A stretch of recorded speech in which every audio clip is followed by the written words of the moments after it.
Everybody? Welcome to the Comet ML Machine Learning Open Office Hours powered by the Artist of Data Science. Super excited to have all of you guys here today.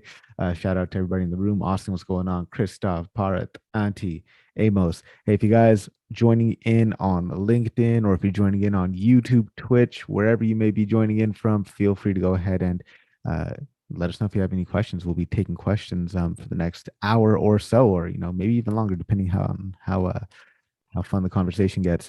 Hopefully, you guys got a chance to tune into the episode I released on the Arts of Data Science podcast earlier this weekend on Friday. Actually, spoke to Jacqueline Wales, who talked about her book, The Fearless Factor. I felt like it was a pretty personal conversation. I think I was coming to her with a lot of stuff that I was dealing with at that time.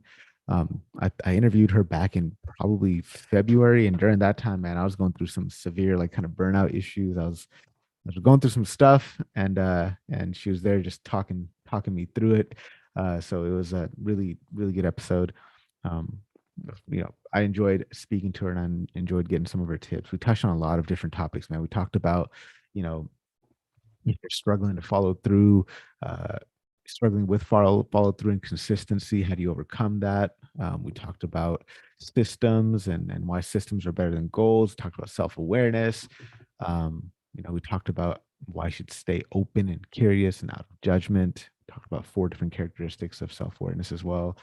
Um, Proven to ourselves that we're good enough. It was a good episode, man. Like, I really enjoyed speaking with her. So hopefully you get a chance to check that out. Also, shout out to Matt Bratton. If you guys see him on, if you guys are joining it on LinkedIn, tag Matt Bratton right there in the comment. He sent me this awesome shirt. Uh, so for those of you listening on the podcast, it's a select from wear shirt. So he sent this to me. Just I don't know where, man. I appreciate you sending that to me, Matt. Really enjoying this shirt. Um, yeah, man. So we'll go ahead and start taking questions. If you guys have questions, go ahead, put them right there into the chat. Go ahead and put them into the comment section wherever it is that you're watching from. I'm keeping a good eye on all that stuff. Shout out to Janir, who's joining us from Brazil on LinkedIn. Happy to have you here. So let's go ahead and get warmed up with the question. Actually, I've got a question that came in through email, and it's a question from one of our community members uh,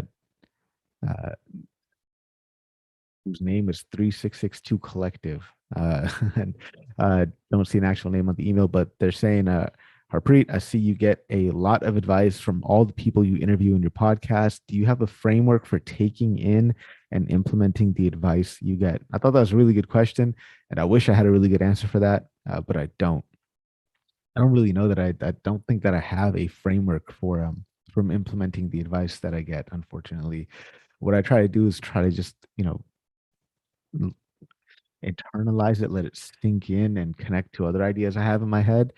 Um, and that's not the most efficient way. Like, honestly, like, I've been on this, like, kind of journey of this personal growth and development and just trying to become better only the last 3 years or so. And my process up until then has just been literally highlighting pages in my book. It's been flagging my book with notes or just writing in the book. And it's gotten to a point where I've reached a critical mass of books. Like, I've got a ton of books with a ton of flags in them, but none of them are organized or systematized, or I have no real way to really interestingly connect ideas to each other. It's all having to happen in my brain, which isn't the best way to do it.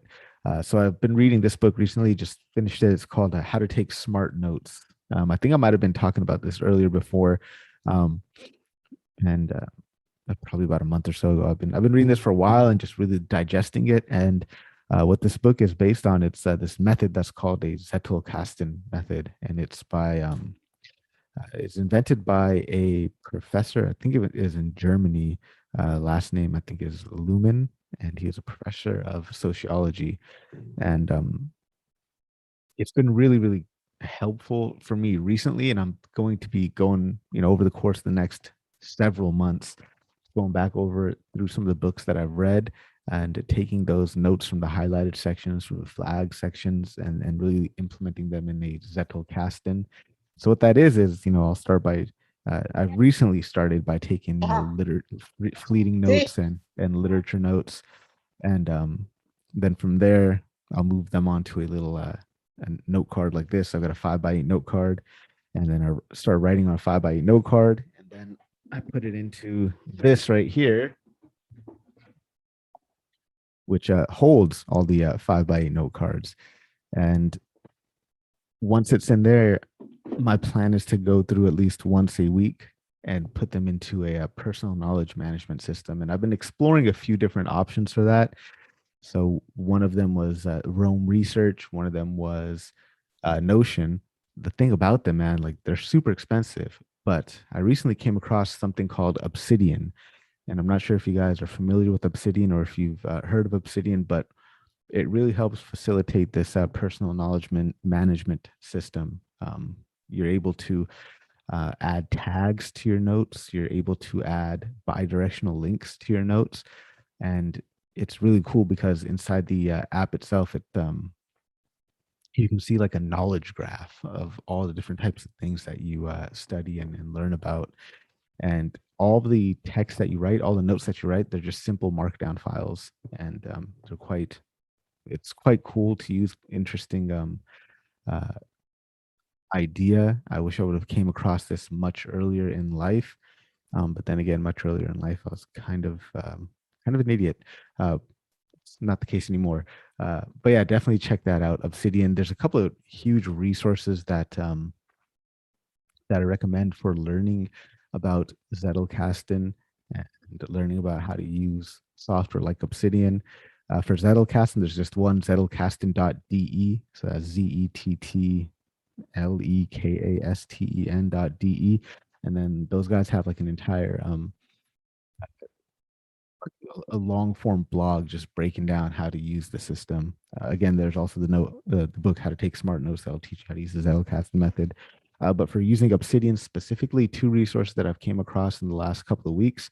One has been Linking Your Thinking on YouTube. So Linking Your Thinking on YouTube has this really comprehensive, like from the ground up tutorial on how to use Obsidian. And then Brian Jenks on YouTube, who I recently connected with on LinkedIn as well. Turns out that we're from the same part of Sacramento as well. I thought that was pretty cool. So he's got Brian Jenks on YouTube's got a whole mess of stuff on productivity and using Obsidian for productivity. So if you link Obsidian up with another app called Zotero, you're able to really quickly and effectively start creating references and bibliographies and stuff like that. So highly recommend checking those things out. I'm brand new to it, like brand new, like 2-3 weeks into it, but I can already tell it's going to be a game changer for me, and I'm really, really excited about going through some of these books. I've got hundreds and hundreds of books, well, maybe just 100 or 200 books laying around with just notes and flags in them that I need to get out and into a system. So yeah, that's enough warming up there. So I'm keeping an eye out on all the chats and all the comment section. If you guys have questions or comments, please do put them right there into the comment section. I am more than happy to take your questions, guys. So yeah, so hopefully you guys get a chance to look into some of that software, and also hopefully you guys are following along with 21 days of deep learning.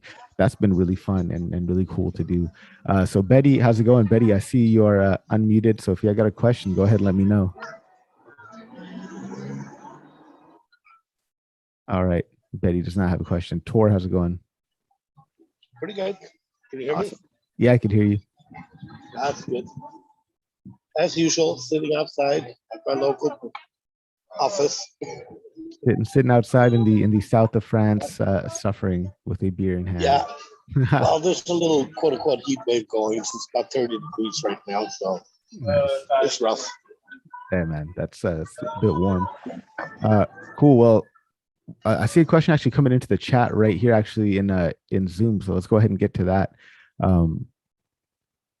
It is from Parath saying, any specific course recommendation for someone transitioning from a software engineer background to a machine learning engineer background? As a follow-up, what would be some great projects, particularly in NLP or healthcare, which showcase or boost our chances applying for an ML engineer role? Right. So few different parts, maybe I think to that question. First thing, I think there's a course that Makiko, one of my friends, Makiko, always recommends, and that's called Full Stack Deep Learning. And I can go ahead and I'll pull that up right here, actually, on on the screen here. But Full Stack Deep Learning, it's completely free, and it's taught by some professors at I think UC Berkeley it is, and it's all about the engineering and deployment of machine learning projects. So this would, I think, be probably the best source for somebody who's coming from a software engineering background trying to get into machine learning engineering. This seems like a really, really good program for that. So I highly recommend Full Stack Deep Learning. And Makiko herself has transitioned from a data scientist role to like a proper machine learning engineer role, and she credits a lot of her learning and success to that transition to this Full Stack Deep Learning course. So highly recommend that.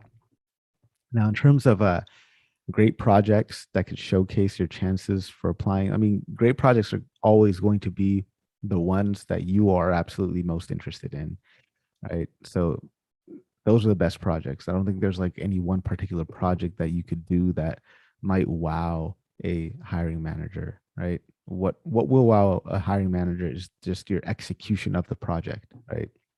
So how do you write your code? How do you do your write-ups? How do you take somebody from point A to point B? How well documented is your code, right? How well thought out is the work that you're doing? So that's how it answered that question. Like, I don't know if there's a great project. If speaking of NLP or healthcare, like, if you want to do an NLP project, I know I was supposed to work on this with Christoph. Maybe we could touch base on this later, but we're thinking about taking all the transcripts from all the happy hours and doing something with that using NLP, because I've got over 100 transcripts from almost 100 transcripts from like 50 something happy hour sessions and like almost 30 Comet ML sessions. So that's a lot of text data there that you can use to do something with, I'm sure. In terms of healthcare, I don't really have much knowledge about the healthcare domain. I mean, I used to work in biostatistics, so that's pharmaceutical industry, which I think is a little bit different from healthcare. But Christoph, what do you think? What are some interesting projects that you've been working on for NLP? I wish I knew the answer for that. I didn't actually work on NLP so deep yet. I used some, like I mentioned, I used some libraries like Spacey to know a lot about the linguistics or to extract some information from text data. What I used, so my project idea was to get articles from NBA games, because that's what I'm interested in. I love NBA, I love basketball, so I just scraped like recaps and did some project on the data, on the text data. But like Harpreet said, it must be interesting for you. Yeah. And I mean, one thing you might want to do, like if you're trying to get into machine learning engineer role, is, I mean, definitely, I think experiment management is going to be key for that. So check out some of the projects that Comet has up on their website. I could pull that up, or Austin, if you want to drop a link to that, that'd be great. They've got we got a ton of projects there, and that in the near future we'll be coming out with a lot more as well to kind of teach you guys a little bit more on experiment management and model production, monitoring, and things like that. Bharat, are you still here? Was that helpful? Do you have any follow-up questions to that? Yes, Harpreet, it was really helpful. Thank you. And yeah, one more follow-up question. Since you mentioned that you may be considering pulling up the transcripts from the happy hours and probably the office hours. So if you could like make that public or even semi-public in a way that we can access it, then Yeah. that would be really helpful, because that's another real area of interest. But I have hit a snag. Like, even from other content creators, I tried fetching like transcripts from Spotify, or like in general transcripts from podcasts. I was trying to fetch it from for your podcast They should be or some available other. actually. They're on my podcast. If you go to just the Arts of Data Science, go to any individual episode, you have to go to the website itself. If you go to the episode itself, and like I'll show you real quick. If you go to the episode like this, right? So right, this is like the most recent happy hour that was set up, and just go to a transcript and it'll pull up a text file that's the entire transcript. Oh, okay, and cool. I have that. Yeah, I have that for every single one. So it is a lot of manual effort. Yeah, I mean, I actually don't have any of the transcripts stashed on my hard drive. I have it just set up so that I can quickly. No, just, even like, this is fine. Like, get it. we can Yeah. probably automate this process using some scraping tool, or I'm not sure if scraping is allowed, but using some manner of some tool which does something similar to scraping. So even this is fine. I didn't even see this option on some people's podcast. Like, only the, what should I say? The initial intro was present in other Yeah. creators' podcasts. So that's why I had trouble. But I mean, yeah, that thanks a lot. that itself would be a cool, like, full on end-to-end project. Okay, like you're sourcing data, so you're going to a place, you're sourcing the data, and then you're saving that somewhere, maybe in, I don't know, NoSQL database or something like that, and then doing transformations to it, getting it ready to be modeled and stuff, and then finally building a model. Like, that's complete end-to-end. That is that'd be a good project, man.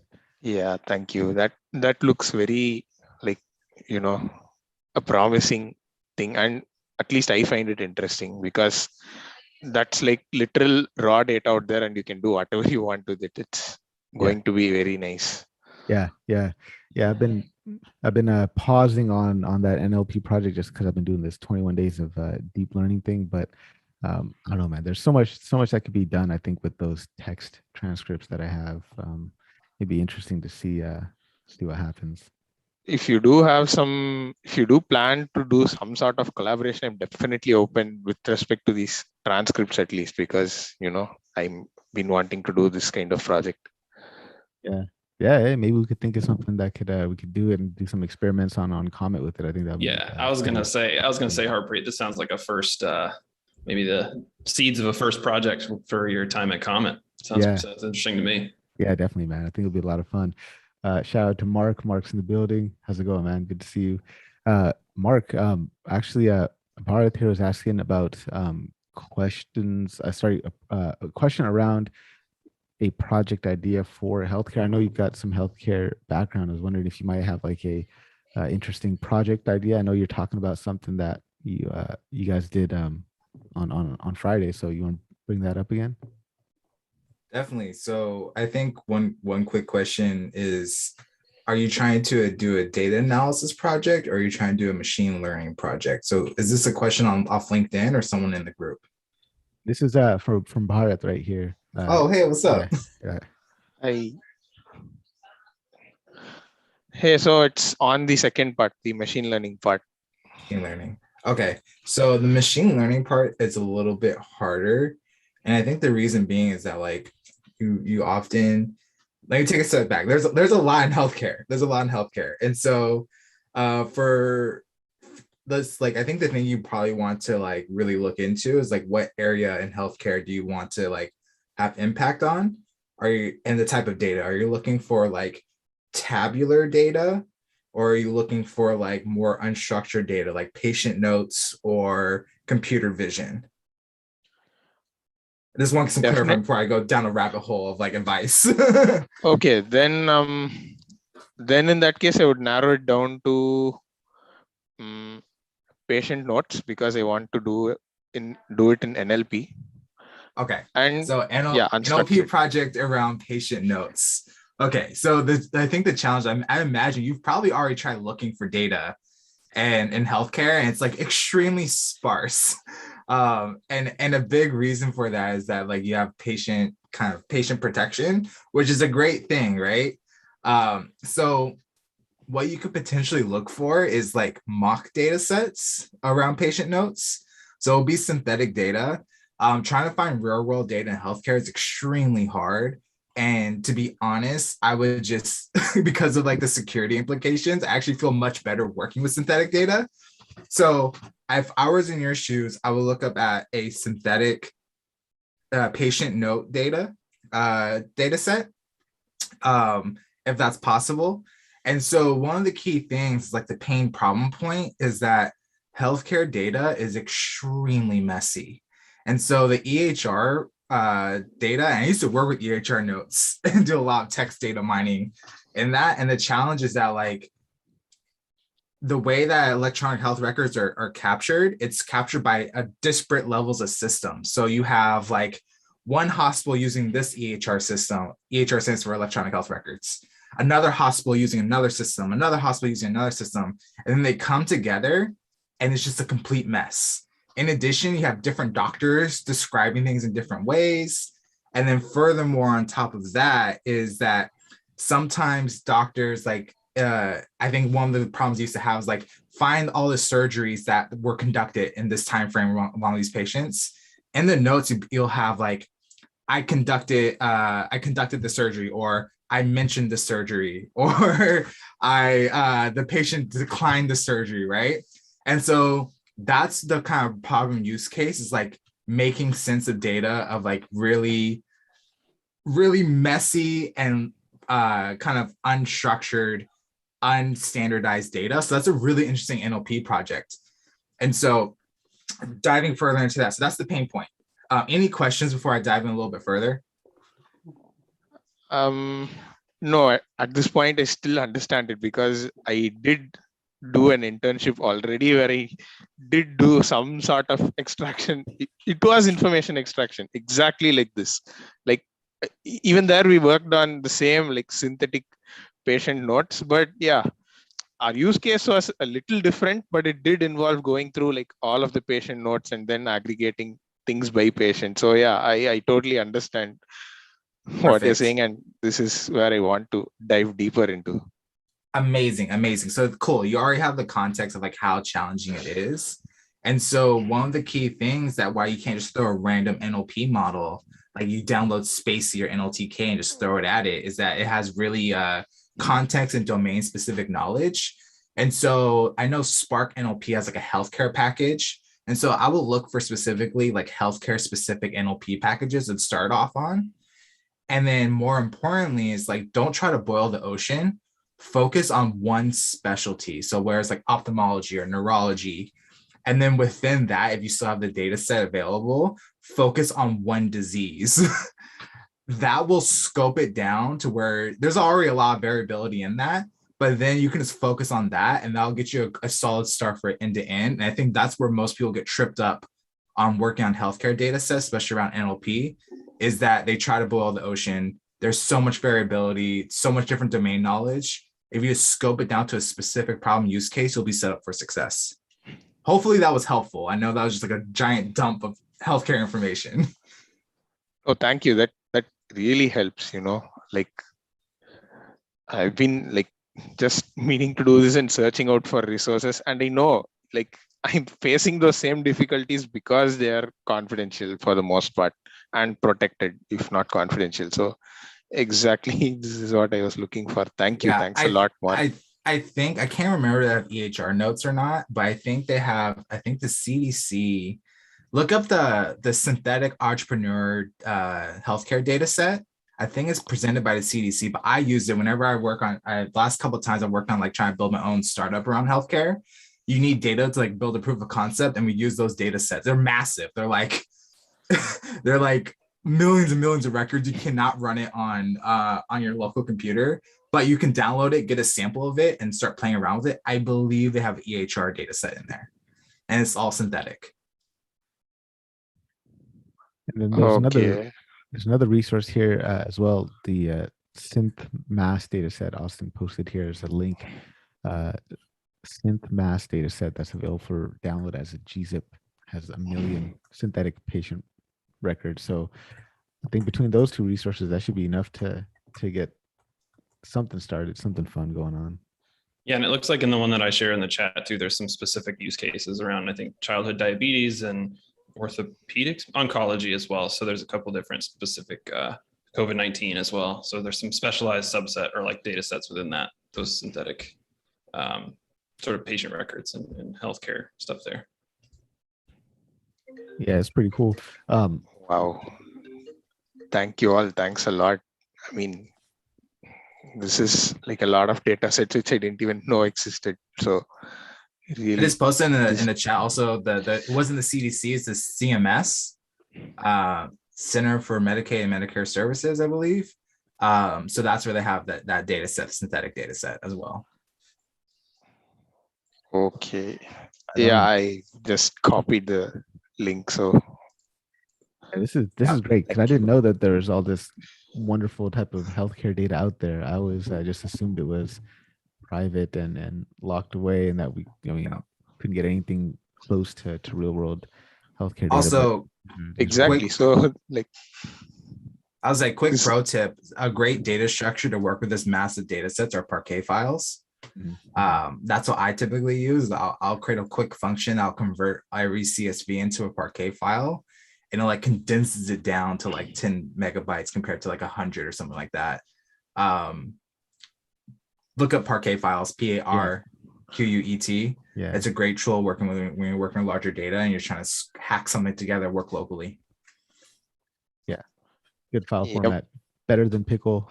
Another good one is Feather, but I don't think Feathers are used that frequently. I see mostly Pickles or Parquets. Right on, man. All right, that should be some good starting points for you there, man. Excellent question. Yeah. Excellent resources, actually. Thank you, all of you. Like, I didn't even know these data sets existed, frankly. And this is, yeah. Awesome. Hey, well, if anybody else has questions, go ahead, let me know. Shout out to everybody else in the room. So Amos or Betty, two names I've not seen in this in the happy hours, or sorry, office hours or happy hours rather yet. Happy to have you guys here. Amos or Betty, if either of you guys have questions, please do let me know. Shout out also to Auntie and Tor and Christoph. If you guys got questions, let me know. Keeping an eye out on all the comment sections everywhere. I don't see anything coming through. So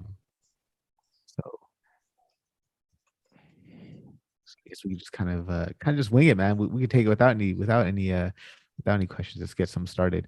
So it's something that popped up in my head while I was we're doing the happy hour last week. We're having some discussions and something popped up into my head and I wrote this down on the side here, and I think I'd love to get some perspective on this. But let's say there's these legacy companies that are going through digital transformations, right?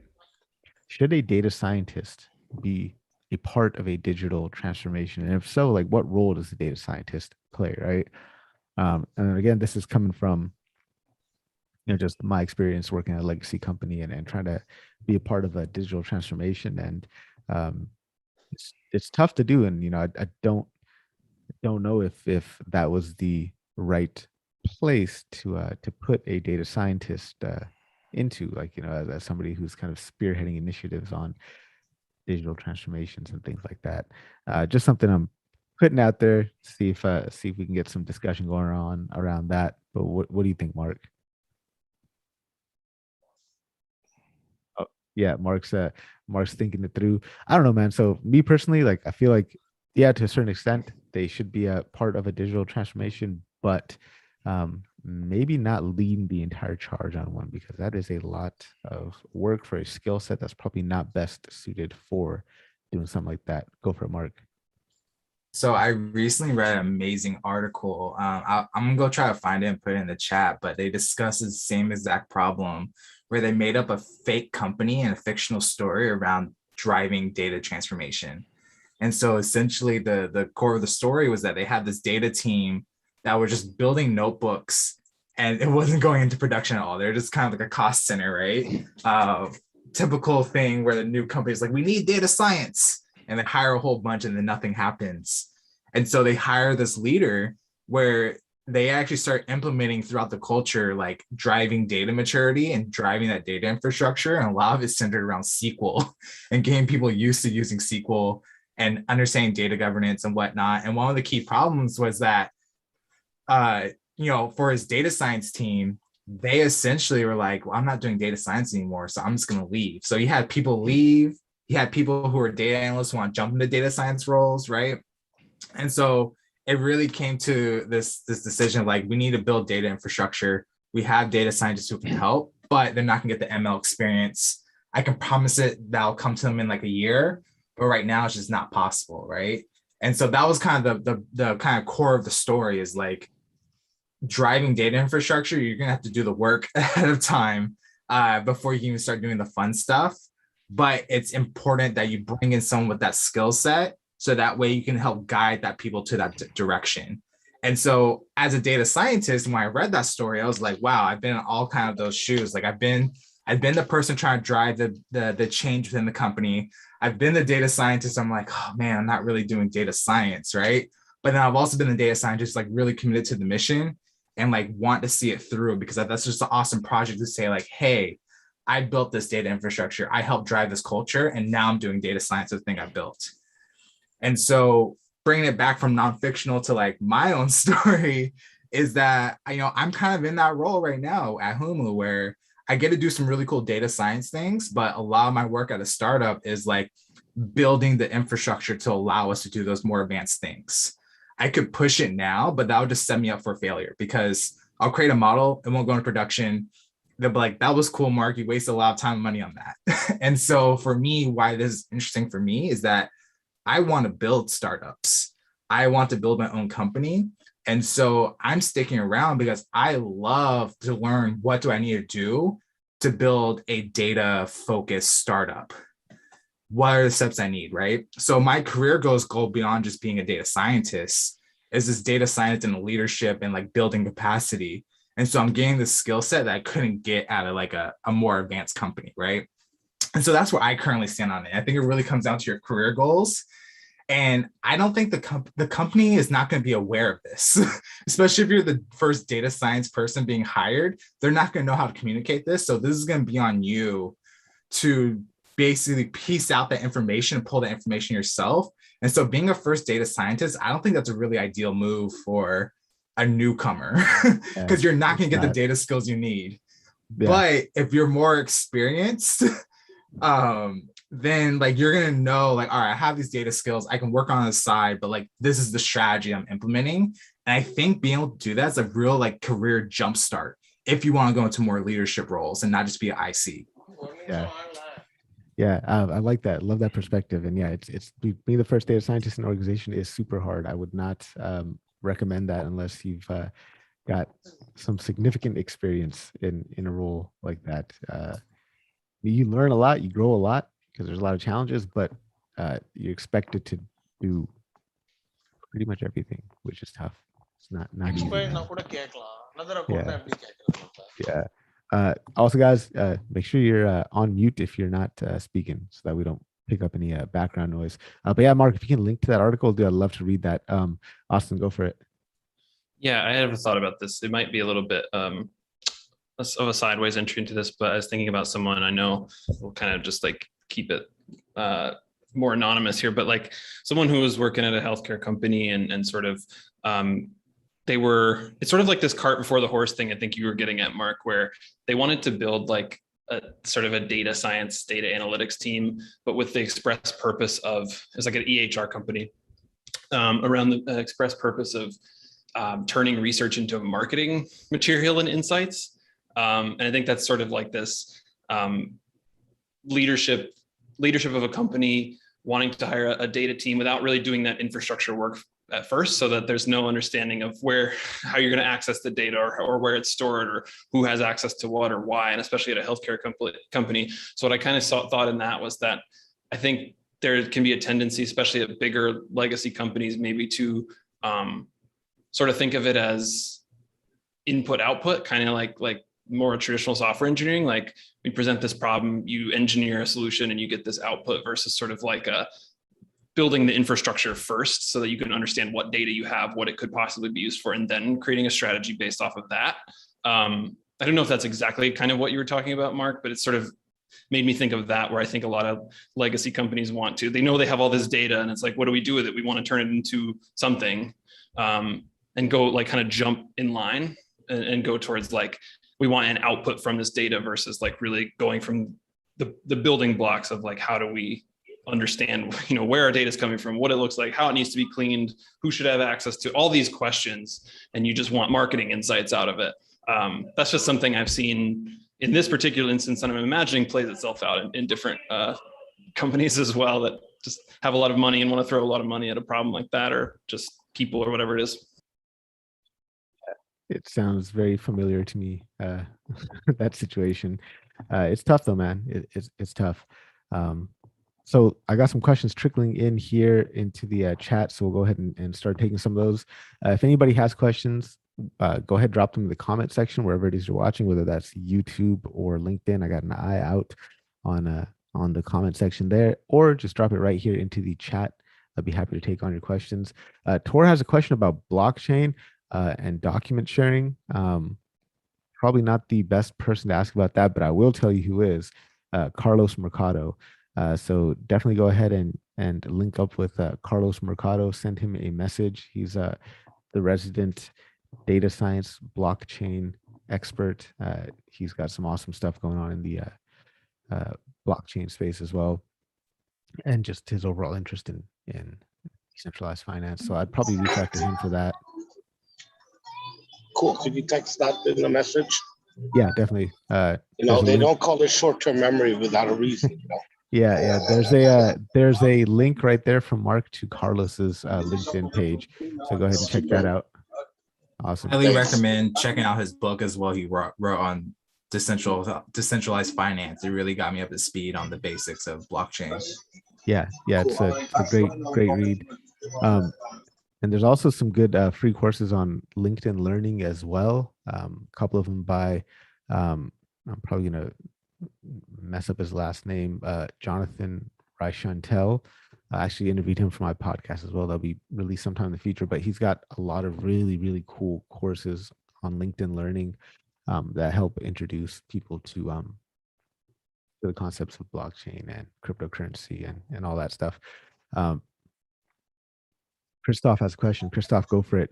And then, by the way, if you guys do have questions, please let me know. Keep an eye out on all the chats. So I already typed the question in the chat. How do you avoid burnout? Yeah, it's a good question, man. Should I add something to it? I think No, how do you avoid burnout?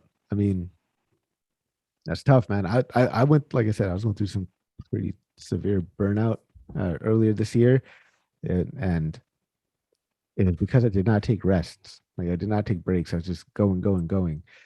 So I think that is probably the key to avoiding burnout, is just take a break, man. Take a break. If you feel like you're doing too much, like it got to the point where I was waking up every morning, just my head was hurting. I was getting like 6 hours of sleep a night. I was getting cynical about everything. And then at that point, I was like, I should probably take a break. But I didn't know what burnout was. I didn't know what it was until I started reading. I was reading a book, Max Frenzel's book. He's a AI researcher. He wrote a book called Time Off. Him and I forgot his co-author's name. But the episode I released with him is going to be in a couple of weeks, all about burnout. And I was reading that book and I was like, holy shit, man, I'm suffering these symptoms, these burnout symptoms. Just because mostly I just didn't have a good rest ethic. But Tor, it sounds like you have some tips for avoiding burnout, because it sounds like he's just one. Yeah. It's okay to say no. Because generally speaking, it's like you have to know your own limits and try and learn your own limits, start to learn signals. There's plenty of stuff out there that tells you what kind of signals you can look for. But the key is really to learn to say no. It's okay to say no. People will accept. And if you need extra time, get yourself the extra time. I've been through the burnout once, learned my lesson, I'm not doing that again. So when the signals comes up, it's time to take a break, breathe, do something else. And like I said, if people start pushing, asking, that's normally the expectations. Like you're trying to deliver on other people's expectations, not your own. So learn to say no. That's the key. Yes, I like that. Good, simple, actionable advice. Learn to say no. What about you, Austin or Mark? Any tips for avoiding burnout? Oh man, it's tough. I think one of the difficulties of this is that burnout has now become sort of a thing that people have like accepted that it's okay to talk about, but then inevitably, so that's good. And there's a shared struggle in that. And especially after this last year and a half with COVID and lockdowns and work from home, all this stuff. But then I think the flip side of it is that you're also seeing everything pop up around how to fix burnout, or there's all these like little niche markets that pop up about like self-care and wellness. And even the idea of taking care of yourself has become like commercialized all of a sudden and has become like fit into the mold of like, take care of yourself so you can get back to work. And I think like that is such a dangerous way to think about this.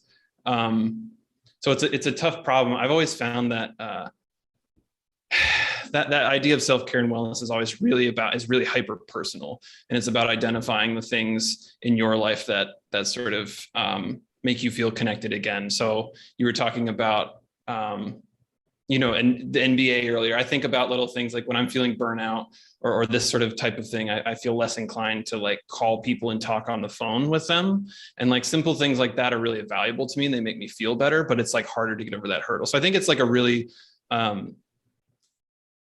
I think it's hard to sort of have a general sweeping sort of thing about how to avoid burnout, but I think it's really like taking an honest look at yourself and identifying those things that make you feel more connected to family or more connected to your interests, and really just like really pushing yourself to prioritize those things, and especially in those moments where you're feeling like the work is, or your curiosity is dimmed or whatever, or it feels lower or whatever. I think it's a hyper personal thing, but I think steering away from some of like the commercial like suggestions, or here's a product you need, like don't add more products into your life to solve burnout, don't add more apps, like just don't do it. Like just find those things that are personal to you that make you feel more connected to your immediate surroundings as well, where you live, the people in your community or groups that you're a part of, whether that's digitally or physically. That's kind of my suggestion. It's sort of, there's a bit of abstraction in there and not quite 100% helpful, but I think it's a deeply personal thing that has been tried to make it seem like it's fixable by like products. And I just don't think that's quite the right answer either. Yeah, that's so true, man. Don't get an app for the burnout. There's no app that can really cure that. Mark, what about you? Oh man, burnout's been like a theme of my early 20s. And up until now, I'm like now getting into my late 20s, and I'm just now being like, oh, it's okay not to work all the time. And so my pattern all the way from undergrad, grad school, my first few jobs, grind 80 hours a week, burn out, and then recover, do bad work for a week or two, and then just like 80 hours a week. And I was just in this cycle, right? The thing that really broke that cycle for me, which is like being upfront, is like therapy, like really working with a therapist to be like, hey, why do I have these patterns? Why do I keep on going through this? It's like a self-destructive thing for me. And so what I've learned through all those lessons is, one, like I love Tor's advice is just saying no to things. So I say no a lot more. And more importantly is I find what's my 70% capacity and try not to exceed that, because you're going to want to fill up like, oh, I have all this extra time. Like, let me do it all. The reason why I say 70% is that you always have this black swan thing that pops up in your life that you weren't expecting. And that gives you a buffer to be like, okay, I'm stretched thin, but I'm not going to burn out, right? So that takes time to figure out what my 70% is. And then in addition, the final thing is like sleep. That's the key thing for help me personally avoid burnout. And it's like this weird thing where like I have all these deadlines. I'm just going to sacrifice sleep and stay up late to finish it. And then you stay up late, you finish it, and then the next day, because you're so sleep deprived, you're so unproductive, so you work slower. Then you're like, oh, I didn't get the work done, let me stay up late. And you start this cycle over and over again until you're like completely burnt out. And so for me, when I find myself feeling like, oh my God, I need to stay up late, I'm like, dude, 10 o'clock, go to bed, like break this cycle. And that's the thing that helps me avoid burnout. But with that said, like, you're still gonna have hiccups along the way. I literally burned out last week. I just overcommitted myself. I stuck to my 70% and I added 40% more. So I was like at 110% capacity. I just did way too much. I said yes to too many things, right? And so what I did, I was like, oh wow, I'm really burnt out. I'm really frustrated. I can't focus at work. And so Friday night through this morning, I just did nothing. I just slept and just read and hanged out. I watched Lord of the Rings with my wife, which is like 4 hours long for one movie. And so really forced myself to take a step back, rest, and then right when I'm more bright-eyed, right? I get back to work, which is kind of counter to Austin's advice of like self-care to work more. But I think for me, I enjoy my work so much that it's really hard to balance that. But I question that sometimes. So I like Austin's advice as well. Yourself, go for it. So first of all, great comments. They're very valuable. And Mark, I think it's very unfair that you're still in your 20s because you're speaking like you were in your 40s or 50s. That's just unfair. I think, Harpreet, you said there are different types of burnout, or did anyone say that? Are there different type of burnout? I don't know if there's different types. I'm sure there's probably varying degrees of it. I mean, maybe there are different types of burnout, but because right now I don't know if I had a burnout because I didn't work too much. It was actually the opposite because I was way below my productivity levels because I thought my job wasn't fulfilling or anything like that. So I just mastered procrastination to extreme levels. And I told myself that I had a burnout, and right now I'm not sure anymore if it was a burnout because I found my job purposeless. I just hated it and I didn't want to do that anymore. And I'm just thinking about it right now if it was also a burnout or it doesn't match the definition. Yeah, I mean, it sounds kind of like burnout to me. Burnout combined with, job dissatisfaction, combination of those two. It looks like Auntie says there's 3 types of burnouts. There's overload, under challenge, and neglect. So I did not know that. So that's good to know, man. Overload, under challenge, and neglect. And I think when I was going through some stuff earlier this year, it was definitely just the overload part of it. And when I like it was just I felt like I was just putting too many artificial pressures on myself, right? Like, and that was what caused me to burn out, right? It's like, oh man, like I have to listen to an audiobook in the shower and on my walk, and I have to use all my time productively. Like, can't take a break. I can't waste time. No, can't do any of that. And that led to me just being super, super burnt out. And now when I find myself like, okay, like, if I feel like not listening to an audiobook and just listen to music, that's cool, man. I'm just gonna listen to, my 1990s alternative rock music. That's the stuff I like. That's stuff that makes me feel connected. But yeah, you just gotta give yourself a break when you start feeling that just agitation at everything, at least for me. Mark, go for it. I actually just have a more so a question for you because I listened to Jonathan Tesser podcast with you earlier today or yesterday, and it was really good. And a big part of that was talking about like the self-improvement aspect. And so I guess like how does the self-improvement aspect tie in with like the burnout? And based on your last story, it kind of sounds like maybe you took the self-improvement to extreme. I did. And it caused burnout in a way. So I'm just curious, like, what was the lesson from all that? Yeah, dude, for me, I was just doing what it really was that case. I took that self-improvement thing to the extreme, and I started taking everything that I read in books as if it was a prescription, right? Like I was just following the recipe. But really what I'm starting to realize now is, okay, well, I just should take bits and pieces of what resonates for me from these different books that I'm reading and just do something for myself that works, right? Like me having to write in, like, for the longest time I was writing like 4 or 5 different journals every morning. Like, like just felt like I had to do that. Like that's the thing I was supposed to do. I need to be doing that. I need to be waking up and, following the Robin Sharma's prescription that he lays out in the 5 a.m. club, and I'll be doing that. Otherwise I'm not going to be successful, right? I wasn't doing self-improvement just for the sake of improving myself. I thought if I do these things, then I will become successful, right? Like the reason that I'm not satisfied or happy in life is because I don't feel successful. And if I want to become successful, then I need to do these things that all these people are telling me to do. Otherwise, it's not going to happen. And that was like the artificial pressure I was putting on myself. I don't know if that answers your question. But technically, 100%. whose success are you talking about? Your own or other people's expectations of your success?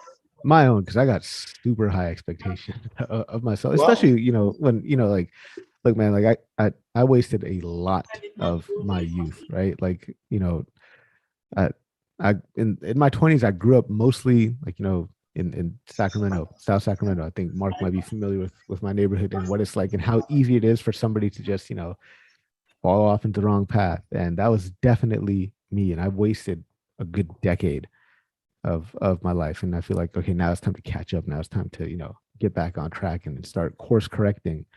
And I felt like the only way for me to do that was just to put all this insane amount of pressure on myself to just quickly get there. Like I can't make the future arrive any quicker, right? By just spinning my wheels in my head. You know what I mean? Like it was just this weird thing. Or I don't know if that answers your question. Go with the flow, man. That's what a Dutch guy was telling me when we were out in Yeah. Kazakhstan one year. The entire evening, we just like, go with the flow, man. Yeah, I mean, no, it's success true, man. and work, you have to have fun.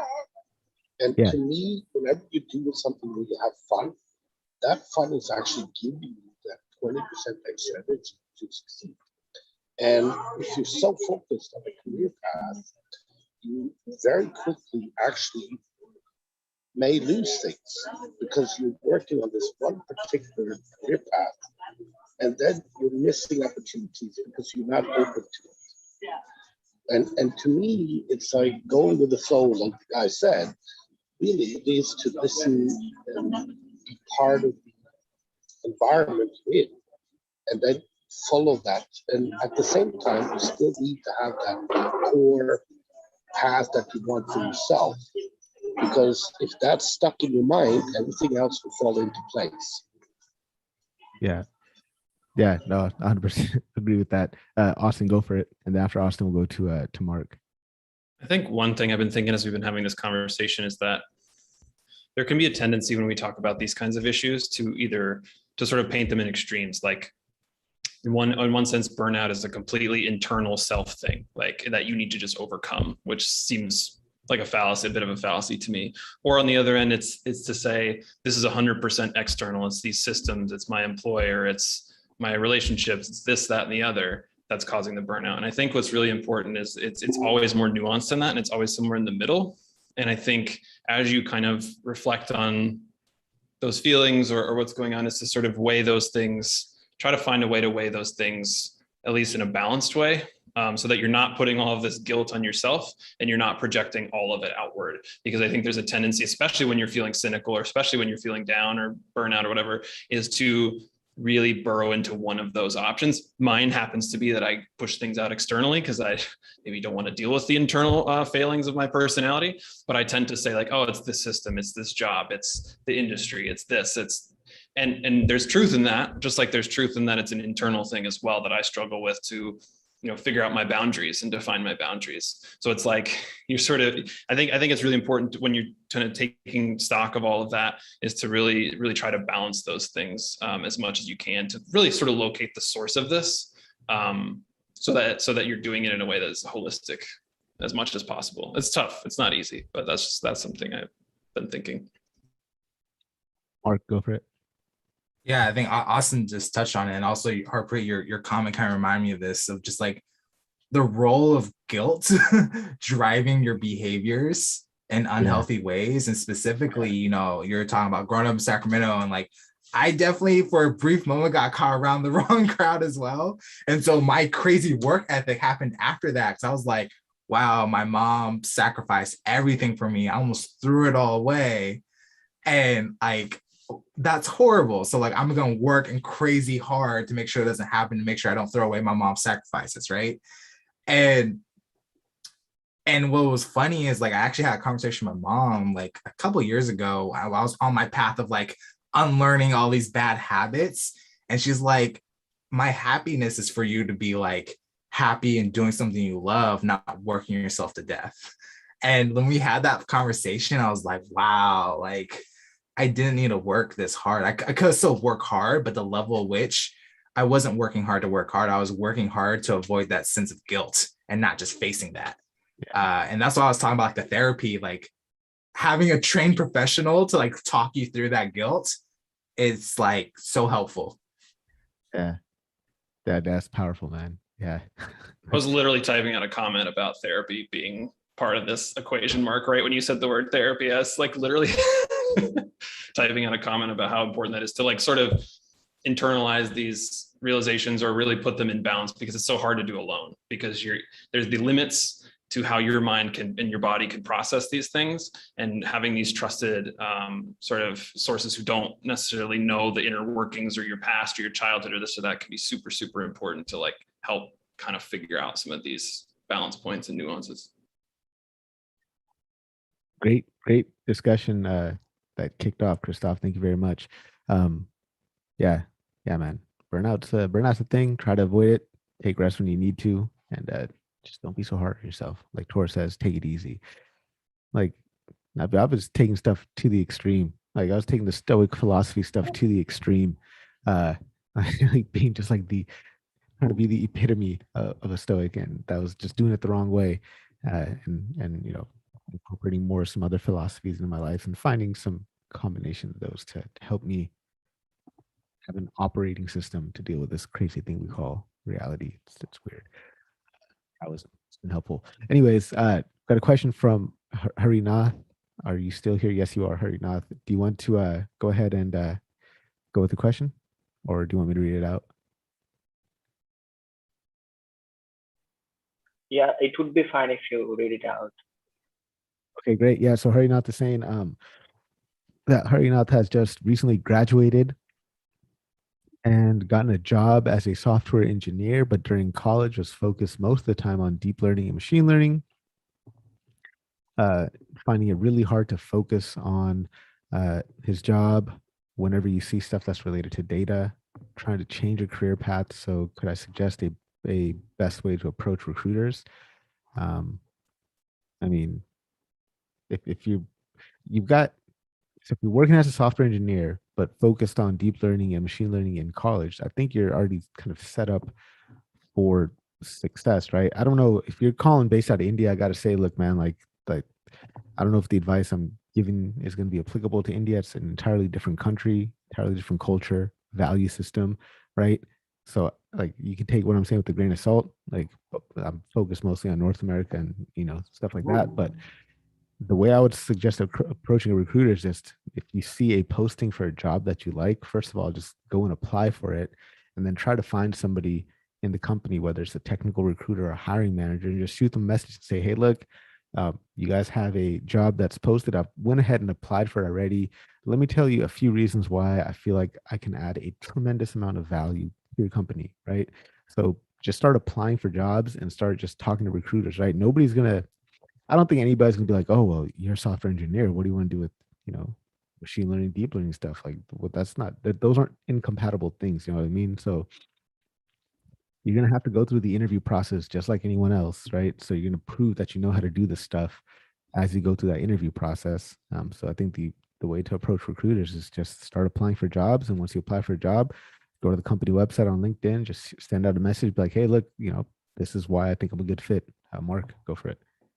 Yeah, so I just want to iterate, like, this is not my advice. I'm just repeating something that Makiko said in other other office hours, but it really resonated with me. She's saying, so she's a ML engineer now. She used to be a data scientist, and she had this killer resume that was really good, but she wasn't getting ML engineer interviews at all. So she talked to a few of her ML engineer friends. She's like, you have an awesome resume for a data scientist, not an ML engineer. And so when you're applying, they're thinking of you as a data scientist, not the role.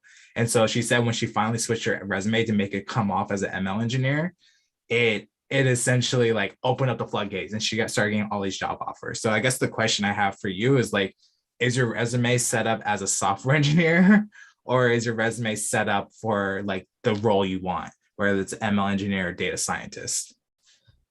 Yeah, that's an excellent point as well. So, and I think to make your resume be kind of set up like uh, a machine learning engineer as opposed to software engineer is just focus as much as possible on highlighting the data, the machine learning related work that you've done in previous roles, whether it's at your current company, previous companies, or through personal projects and things like that, right? So highlight more of the machine learning aspect of the work that you've done previously going forward. So Harinath, I'm going to open it up to you for follow-up. So please go ahead and let us know if you got any questions. Oh, thank you very much. First, actually, what Mark said was like, that's the thing I'm facing right now. And actually, my resume is designed in such a way it had two deep learning projects, and I also published 2 research papers as well. I don't know, like, why isn't I don't get any reply from recruiters yet, like any stuff like, okay, some feedback or something. So yeah, that's the problem I'm facing. So make sure you're highlighting those as much as possible in not only on your resume, but when you reach out to a recruiter, right? So the first thing is, if all you're doing is applying for jobs and just like playing, like, I hope that my resume gets noticed, like, you're just sending it through a digital abyss. Like, like, who knows if somebody's going to actually look at the resume, right? So you need to make sure you're reaching out to people. You need to be more proactive, right? That just kind of increases your chances. So let's say, for example, you apply for a job at, I don't know, Facebook, right? And you submit your resume online, but then you don't do anything, no follow-ups or anything like that, then you're not really taking much of that job search process into your control, right? So you can move the needle just a little bit in your favor by trying to find the technical recruiter attached to that particular job posting, and just shoot them a message and say, hey, look, I've applied for the role already, but let me give you a quick rundown on why, I'm the right person for this job. Currently, I'm working as a software engineer, but I've got a lot of experience in deep learning and machine learning. I've written a paper where we discuss this, and this topic, which is very similar to what it is that you guys are describing in the job posting. I feel like I could add a ton of value to your company. Here's my resume. Let me know if you'd like to set up a time to call, right? Or time to chat on a call. So that would be my advice there, right? So are you doing that? Like, what's your process like when you're applying for jobs? Like, what do you do? Are you just applying and that's it? Yeah, actually, the thing you said, following up to the recruiter, I've been actually trying to do that thing like recently, and in that search, I found you as well. Yeah, like when I found you, as a data scientist, and I was very thankful to you for connecting with me via LinkedIn. So what I usually do is that I upload my resume in the company job portal or whatever, and I try to find I find the job offers directly in the careers website rather than finding it on LinkedIn or what. So I I don't usually do this thing like, okay, approaching the recruiter directly via message or something, because I actually as a new to this corporate world and all, I don't know the actual process and all, like how to put myself there and let people recognize me. Yeah, I have that abilities for that certain role. Yeah. So definitely, if you're applying on the actual company website, just go to LinkedIn as well and try to find the same posting on LinkedIn, because typically it'll have like the recruiter that's attached to it right there on the job posting. And then when you do reach out, please don't send a message that just says hi, because if all you do is send a message that says hi, nobody's going to respond to you. So make sure you just put all the information that you need to convey in one message, right? And make sure that your LinkedIn profile is looking clean, right? Make sure that you've got, you got a professional looking picture, your whatever LinkedIn header background picture looks nice and clean, professional. Make sure that your job descriptions, all your stuff there, like it's looking good, right? That's how you're gonna get noticed. Make sure there's a link to your GitHub, a link to your research papers. Make sure your About Me section is captivating, right? These are all things that you can control. There's so much in the job search process that you can control to make yourself look like a better candidate, right? So if you focus on optimizing that, then you don't necessarily have to be at the mercy of what's it called, the ATS, applicant tracking system, or anything like that, right? All of a sudden you'll notice that opportunities will start coming to you, right? So if your LinkedIn resume looks clean, if you're active, you're posting insightful comments and you're doing insightful posts, and you're building a brand for yourself, you'll start to get noticed more and more. So hopefully that was helpful. Yeah. Okay. Yeah.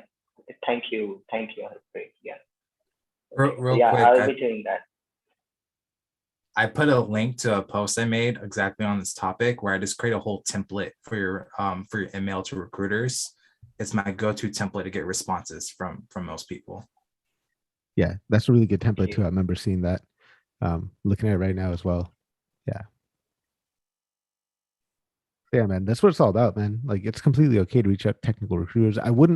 People I would not reach out to, I wouldn't reach out to like an individual contributor data scientist, just because like they don't really have that much clout yet, right? And nobody's really going to be that comfortable with just providing a reference or recommendation for a complete stranger, right? If they have to put their own, reputation on the line. So the people you should, by all means, reach out to is the recruiters, right? Technical recruiters, especially.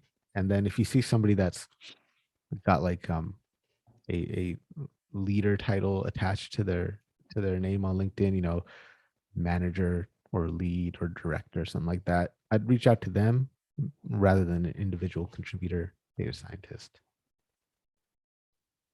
Yeah. Okay. Thank you, Mark, and thank you, Harpreet. Yeah, I'll just go through the template and I'll just follow up you guys next week to how is it working out. And it's also a numbers game, so just make sure you just keep on applying as much as possible. Like, I've got like this thing that I do to help temper my expectations with any job it is that I apply to.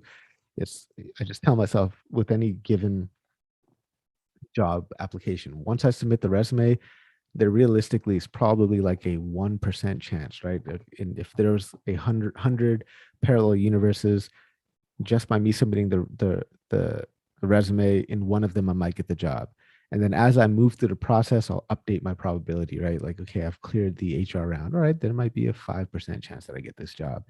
All right, great. I made it past the first technical screen, second technical screen, like, and up until like it gets close and close to the end of the process, I just keep updating that probability, but I never really let it exceed a certain threshold. And that's just something I do personally.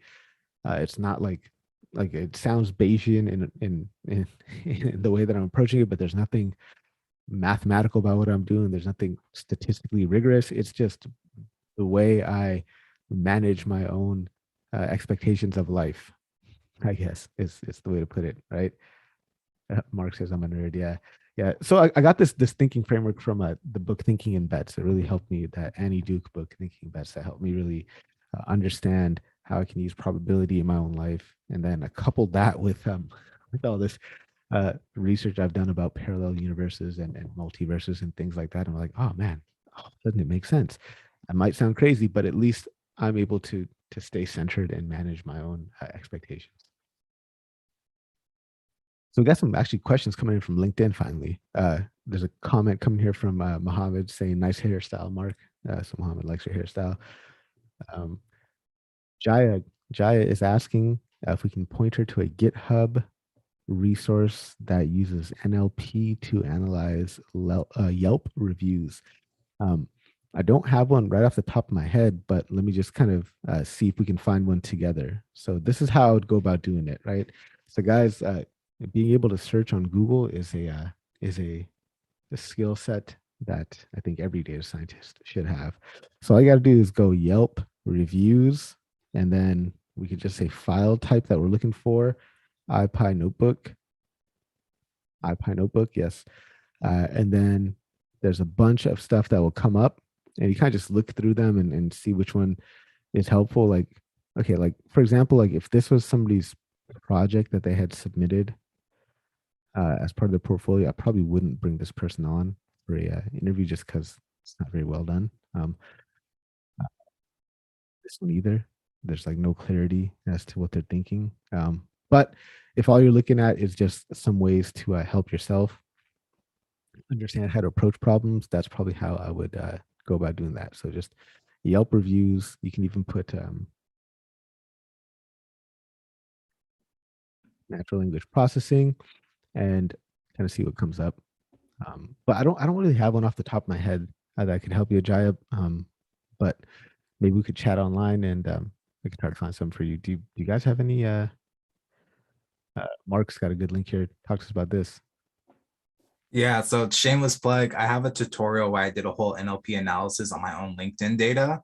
So it's not Yelp data, but you can easily take all the lessons from this and apply it to Yelp. And so I walk you through how to do a whole essentially bag of words NLP analysis using LinkedIn data, but you can just easily switch it out for Yelp. And this is a example of a project that will definitely get you noticed, because look how clean that README file is. It looks so nice. It tells me everything I need to know in a quick rundown before I even get to the notebook. Then once I get to the notebook, I'm like, oh yes, he's telling me what he's thinking, and it's just so much more enjoyable to read through. So those are some great resources. Also, shout out to Eric Sims in the house. Eric, how's it going? Yo, just I was on LinkedIn, so you guys are still streaming. Thought I'd jump in and say hey. Right on, man. Thank you. Hey, Eric, if you know any good resources for the NLP projects with the Yelp review stuff, let us know. Let Jaya know in the LinkedIn comments. Help her out. Cool. But Jaya, hopefully that's helpful. If not, holler at me on Slack, Jaya. We'll see what we could find out for you. Another question coming in here from Joel Jasty. Joel is saying, he's messaging us from LinkedIn here, trying to break into ML. Any advice on how to learn better and become more employable? That's interesting that you say that. I have no professional background in coding, but I'm currently learning Python. Any advice would be great. That's so funny, because I literally am launching a course called The Employable Data Scientist, and another one further down the line about how to learn. But how to learn better, I've got two immediate resources that you can go to that are going to be shameless plugs for myself. One of them is the interview I did with Scott H. Young. He wrote a book called Ultra Learning. So go and listen to that podcast episode with Scott H. Young called Become an Ultra Learner, and also get his book, Ultra Learning. It's all about essentially how to learn faster. And then also Barbara Oakley, did an interview with her. She did an entire online class. It's a open online class on Coursera. It's like the most popular or most enrolled in class on Coursera, called Learning How to Learn. Those are great resources as well as anything by Jim Quick. Jim Quick's book Faster is good as well. So those are great resources, and I didn't give you any advice. I just gave you a bunch of resources because that's a big question. I would say start by going through some of those podcast episodes that I mentioned, and that would put you off in a good start. And to become more employable, well, do more projects. You do more projects, right? What about you Can I guys? throw something in there? Yes, please go for it. So learn better is just like be stupid. Like just recognize like you don't know a bunch of stuff, and it's it's fine. You know, like I just like yesterday posted on LinkedIn because I saw from another LinkedIn post some like SQL like window functions, and I was like, I don't even know what that is. So I went, I looked it up, and it was like first value and last value. And I thought like this is going to be super helpful for me in my work, and so I wrote up a quick query and I shared it on LinkedIn, and I always have this moment of thinking I am the only person that doesn't already know this. Like this is dumb. Why am I even sharing it? But then I go ahead and share it anyway, and people are like, hey, thanks for sharing that. I'd never seen it either. It's like, hey, well, what do you know? I'm learning, and the way that I learn is by sharing and talking and working together and just recognizing like I don't know stuff. Lots of people don't know stuff. It's cool. Share it, and everybody learns together. And if they already know it, I've never had anybody on LinkedIn tell me that's stupid. Everybody already knows that, you idiot. Everybody is like supportive and helpful, or they provide new resources. It's great. So a way to learn better isn't that like learn in public? I feel like I've heard that I several like that. times from people. Yeah, I like that learn in public. I think that I've heard Austin talk about that as well. And I mean, that's what I'm doing with deep learning as well, right? And it's great because you'll get a lot of interesting uh, questions, and those questions will make you think. Um, but you know, to give some quick actionable advice to Joel here, real quick, I'm gonna pull up this carousel that I've made from stuff on from Jim Quick's book. I like his framework, and it's called Learning Faster. Right, first thing, kind of similar to what Eric was saying, is just forget what you already know. And I've got this posted somewhere on my LinkedIn as well, but I can also send you this directly, Joel. Will be happy to, or I'll just post it again today. Forget. A is for act. S is for state, because all learning is state dependent. So once you go into a learning session, convince yourself that you're happy, and convince yourself that it's something that you actually want to do. That's actually a good use of your time. Don't go into it thinking it's a chore. T, which is similar to what Eric is saying, like learning in public, try to teach it to someone else. I was reading a book, I forgot which, I think it was the Creativity in the Age of Innovation, something like that. He was talking about, the author was talking about, okay, I came across this topic, I didn't understand it that well, so I figured, let me go to my department chair and ask if I could teach a class about it. And so by trying to teach something, you have to learn it. You get to learn it twice, right? So that's kind of like the approach I'm taking with deep learning. Is I'm learning in public, and I'm trying to take a teaching approach to it, so that I can try to distill this complex idea, these complex things, and just try to make it as simple as possible for myself to understand, and for anybody who comes across my post to make it easy to understand. So teach. E is for enter, right? Yes, enter. Notes, man. You need notes. That's something that I've been stepping up in my game, and review as much as possible. So review, spaced repetition is a great framework for reviewing. I've got my Zettelkasten set up so that every day just gives me a random note that I've written, so I can review that note.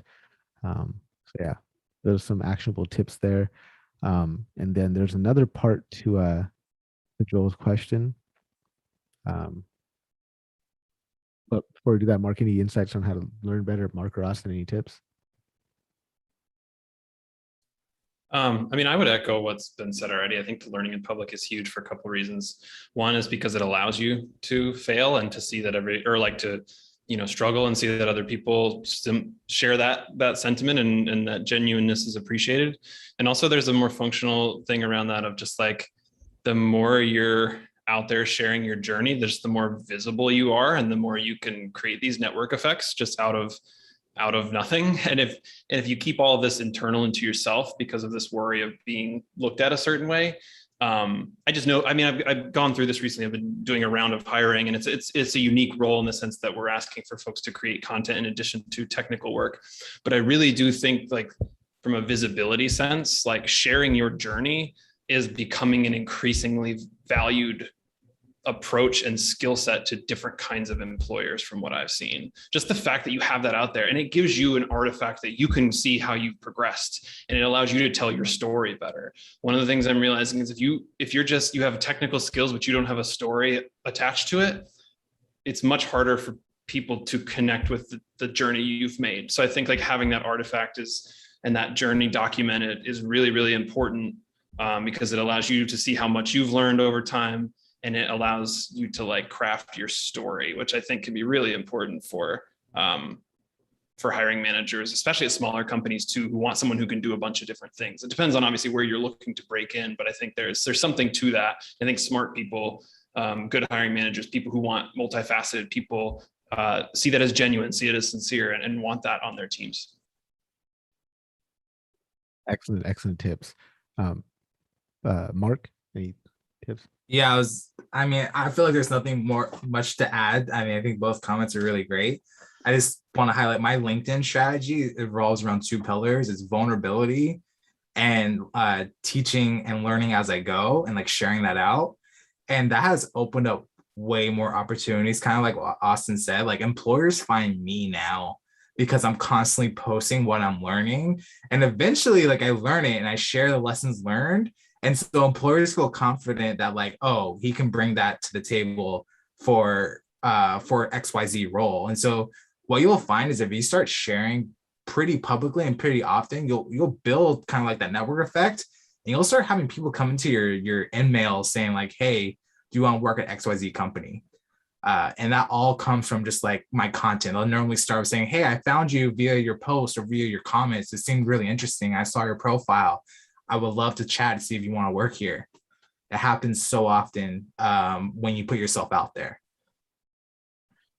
Yeah, 100% agree. I think those are the funnest types of things to do, like those, Kenji does his 66 days of data. There's like the 21-day challenges. And I mean, you put it out there and, what's the worst that could happen? Maybe you interpret something incorrectly and somebody might ask a question or somebody might offer a tip and you learn even more.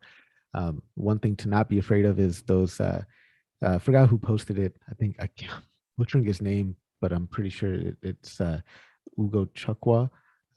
He talked about the statistics police on LinkedIn and how when people are sharing knowledge on LinkedIn, there's like a couple of individuals, particularly in the domain of statistics, that'll come and just like try to tear you apart for whatever reason. Ignore those people.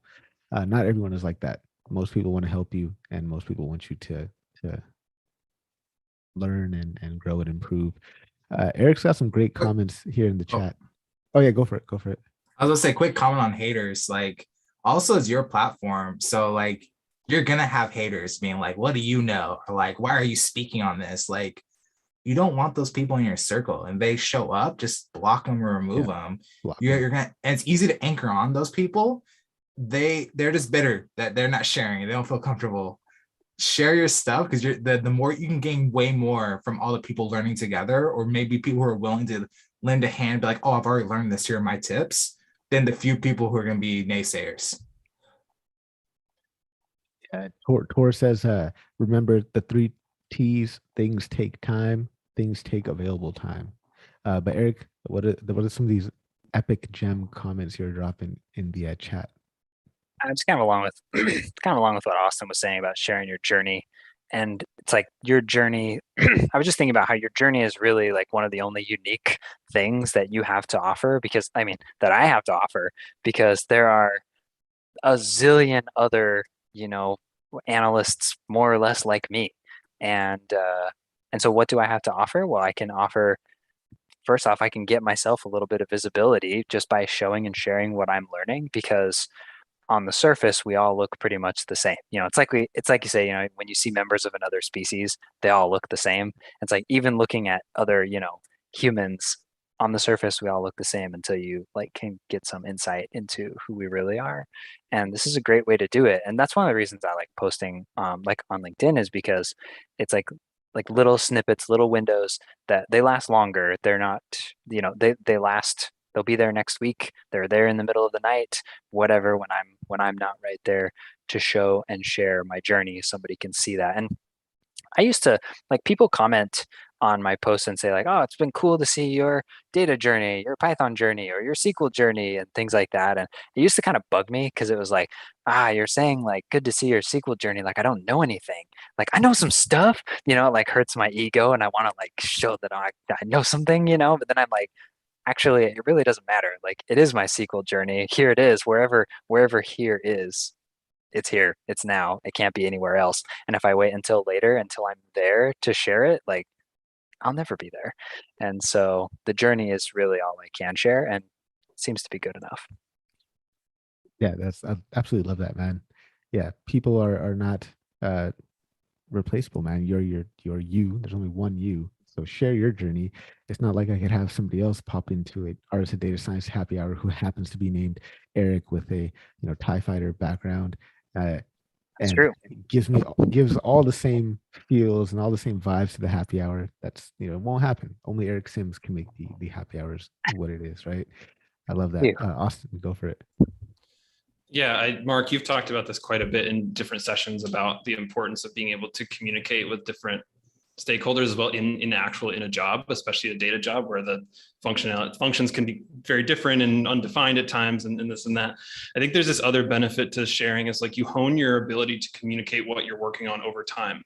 And if you keep it all internal, it's just harder to learn how to structure that kind of content, harder to learn how to structure that kind of communication, harder to learn how to talk about the caveats in your work and where there's uncertainty and where there's more certainty. So I think just like in a functional sense, just like practicing that, and then getting the other benefits of building a network, sharing your journey, all this kind of stuff, like that's just becoming more and more and more and more important, is the ability to communicate this stuff. Because like you were saying, Eric, there's just like, I was looking at, you get resumes in for a job, thousands of people can, and there's enough tools and abstractions and high level frameworks now, or just like anybody could go, like anybody can train a regression model. Like there's thousands and thousands of people I could find that do that.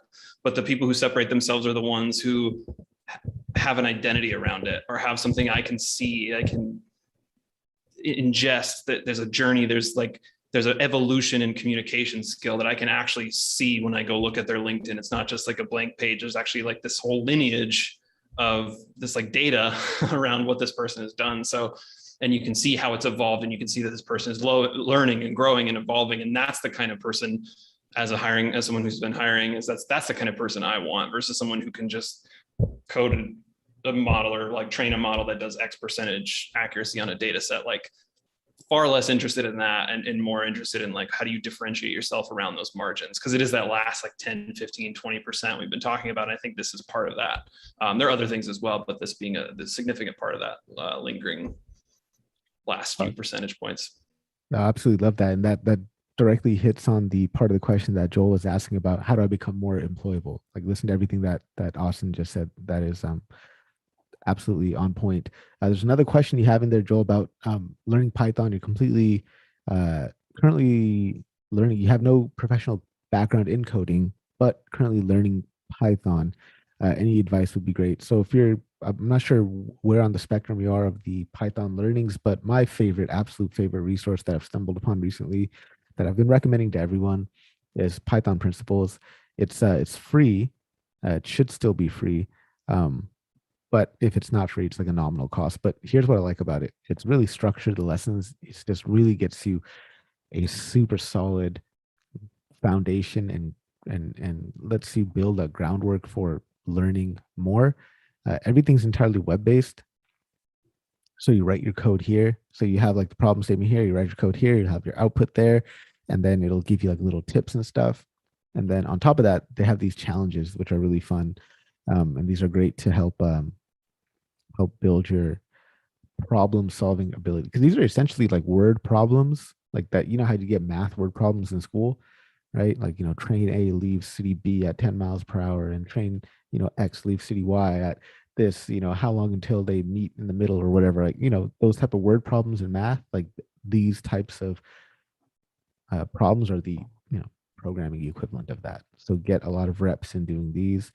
And these are great because they'll just help you build your confidence before you get into the interview mode. But then after that, my favorite book for learning Python is particularly for pandas. There's the book by Wes McKinney, Python for Data Analysis. He's the guy that wrote the actual pandas package. So no one else no better person to write that book than him. Any other tips on learning Python, either Mark or Eric? I use dataquest.io to teach myself Python. Similar format. It is paid, but it was worth every single penny. It got me up to speed. I already knew R, so like I already knew a coding language, but it got me up to speed in Python in about a month. And speaking of like how do you get work experience, my first job out of grad school wasn't in a data role, it was an operations role. And they use a lot of spreadsheets, Excel or Google Sheets to do a lot of their work manually. And so Python was a great avenue for me to automate all those processes. And so I got work experience by forcing myself to use Python to do those same tasks, create scripts that took a 10-hour project into like 10 minutes. And I just started sharing it with all my colleagues because they want to save time too.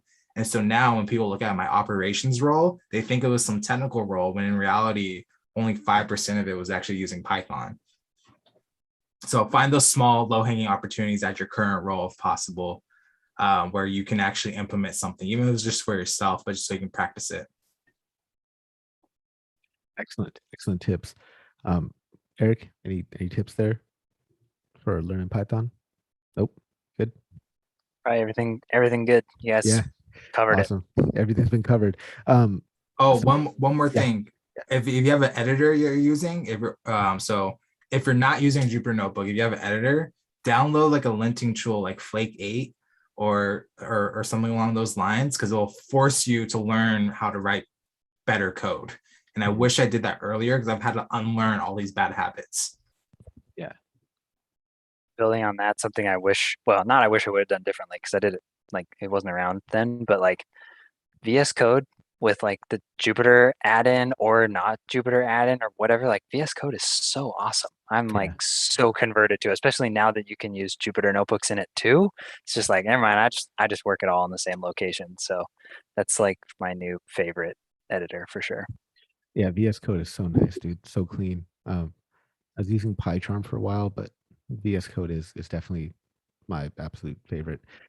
Once I get more OG, I'm gonna go straight to Vim. That's when you know that's when you know you're OG. But yeah, definitely use VS Code.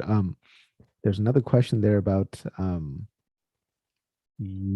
has anyone tried Kaggle's Python course? I haven't not tried Kaggle's Python course, but I know a lot of people have been enjoying it. I've seen a lot of people posting about it, that they've been getting a lot of value from it and learning a lot. So that's probably a good avenue as well. So definitely check that out if Python principles isn't your thing. I'd highly recommend checking that out. Awesome. And I'm just gonna do another self plug if you guys don't mind, because he's talking about being employable. Well, I happen to be launching a course called The Employable Data Scientist. So check it out, guys. So this is definitely a course that is not for beginning data scientists. So if you're new to data science, don't take my course, because I'm not going to teach you the basics or the fundamentals. This is all about how to think like a data scientist. So how to do projects, how to think through projects, how to work like a data scientist, how to set yourself up with project management skills, working in sprints, thinking like a scientist, talking about the scientific method in particular as it relates to data science, how to come up with an analysis plan, how to think like an engineer. We talk about notebooks versus scripts, the introduction to GitHub and Docker and stuff, and then how to think like a business person. And then, it's I try to do something completely different from what's already been done. So hopefully you enjoy this. In terms of, is it language agnostic for my course? I guess so, because it's just teaching you how to think like a data scientist.